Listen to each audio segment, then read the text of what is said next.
Today I'm thinking about code provenance. What does code provenance mean? It is basically, where does your code come from? What's the origin? And why is that important? It's always been important. Anyone who's been around as long as I have knows that Google is your best friend, and there are places like Stack Overflow that can provide, if not inspiration and ideas, actual approach. You can copy and paste code snippets to solve certain problems, in which case you know where it's coming from and you're taking a calculated risk based on the source of where that's coming from. I say risk because anytime you're using open source code, if it winds up in a commercial project code base, you could have intellectual property violation problems. Why is that important now? More important than ever, because we have a whole new set of tools that will generate code for you. And that code is generated based on training data, which we may or may not know what the source of that data is, in which case we don't have lineage, or we don't know the provenance of that code. So this is a pretty important issue that could inform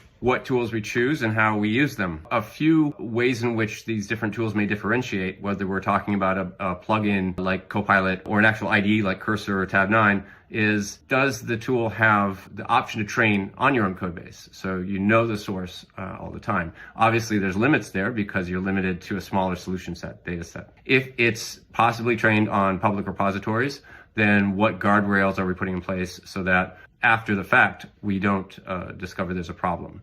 And there are a variety of tools that allow scanning repositories to detect any potential intellectual property violation issues. You know, this particularly gets used when you're acquiring a company or a company is acquiring you, and there's technical due diligence going on around these issues in particular, as one company will inherit another code base. The other things we can do, we can specifically document when we're using GenAI or not. I think that probably is challenging but doable, and really limit use to only, let's say, lower risk projects. I think in reality that's not going to happen. I think that becomes very hard to determine in the day-to-day of basically developing new features. So maybe the edge will go to those companies that or those tools that provide what's the source and really make it explicit so that you know exactly where that code is coming from.